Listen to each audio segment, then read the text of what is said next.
welcome to my channel. There are 60 million tourists who visit Italy every year, but most of them only visit Rome, Florence, and Venice. Well, that's what Google says. But what if I told you there was more to see in Italy? There are so many other amazing places to discover. So today we are going to talk about some tourist spots in Italy, which are not well known. Here is an overview of the regions where we will travel. We start in the northwest of Italy in the region of Piedmont. Here, you can find two World Heritage Sites. One is the late medieval town of Acqui Terme. The other one is the beautiful city of Turin. Next, we will cross the French border to explore the Italian Riviera, famous for its beautiful coastline and lovely beach towns. We will also visit the small island of Portoferraio and the island of Elba.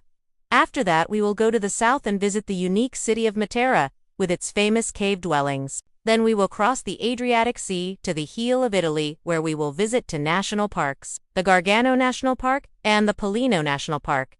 And finally, we end up in Sicily and Sardinia, the biggest islands in the Mediterranean Sea.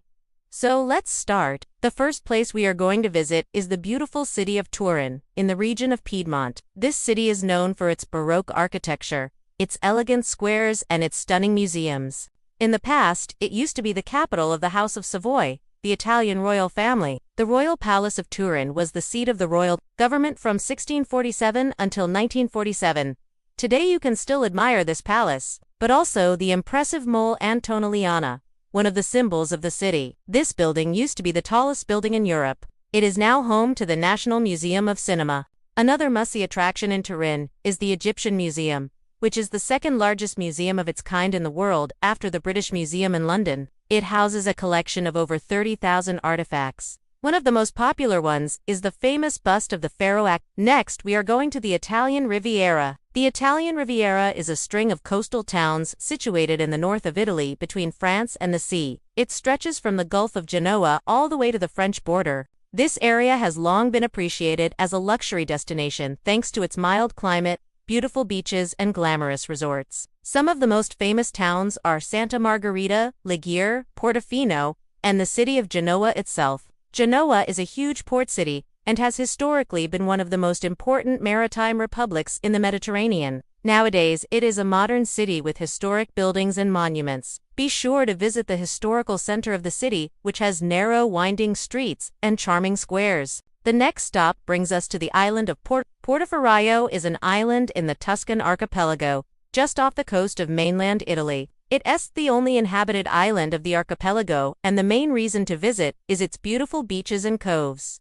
Many of them can only be reached by boat. But don't forget to visit the island's interior, too. You'll find a mix of Mediterranean vegetation, sheep and goat pastures, old mining sites, and ancient ruins. Portoferraio is known for its clear waters and great contrast between the sea and sky. Napoleon Bonaparte spent his exile here and left a fascinating legacy on the island. Visit his house, which is now a museum, to learn more about his life in exile. Another great destination in the area is the island of Elba.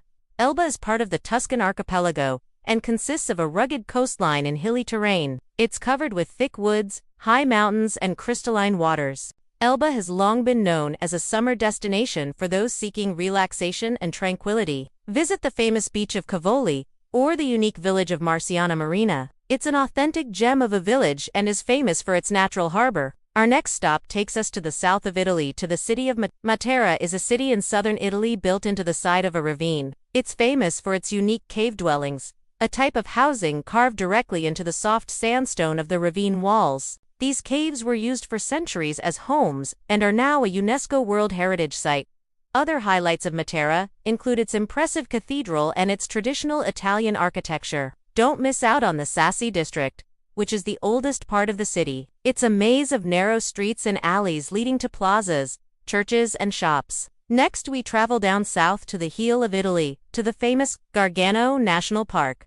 The park is located on the northern part of the Furtori Peninsula. It's home to a variety of plants and animals and features a diverse landscape of mountains, forests, and coastal areas. Within the national park, you can find the town of Viste, famous for its beautiful beaches and its picturesque old town. Our next stop is another national park, the Pollino National Park, located in the southern region of Calabria. It's known for its pristine wilderness and is home to a variety of plant and animal species, including rare and endangered ones. The park spans across the provinces of Cosenza and Vibo. The highest peak is Monte Pollino, which rises to 2,479 meters above sea level. Inside the park, you can find the picturesque village of Mormino, known for its beautiful mountain landscapes. We leave mainland Italy and fly to the biggest island in the Mediterranean, Sicily. Sicily is known for its delicious food, beautiful beaches, and active volcanoes. Its capital, Palermo, is home to several famous attractions,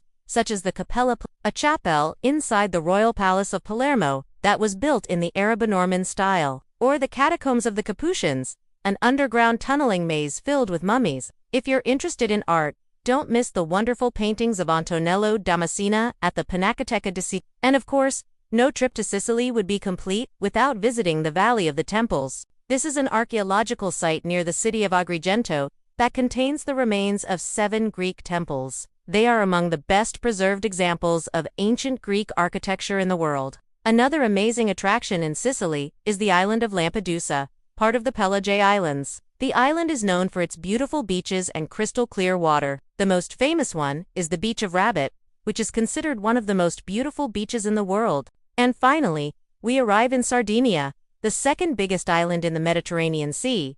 Like Sicily, Sardinia has a long coastline with beautiful beaches. The most famous beach in Sardinia is the Costa Smeralda, located in the northeast of the island. The area got its name from the green color of the sea, caused by the reflection of the surrounding mountains. But Sardinia is more than just beaches. It's also home to several famous archaeological sites, including the Nuraj complex, a series of Bronze Age ruins found throughout the island. It consists of large towers made of stone that were built by the Nuragic people. The largest and best preserved example is the Nuraj complex of Baru, which is a UNESCO World Heritage Site. Another interesting place to visit in Sardinia is the Grotta di Nettuno, a huge cave on the west coast of the island. The cave is named after the Roman god of the sea and is accessible only by boat. Inside you can find impressive stalactite and stalagmite formations. That was our tour through Italy.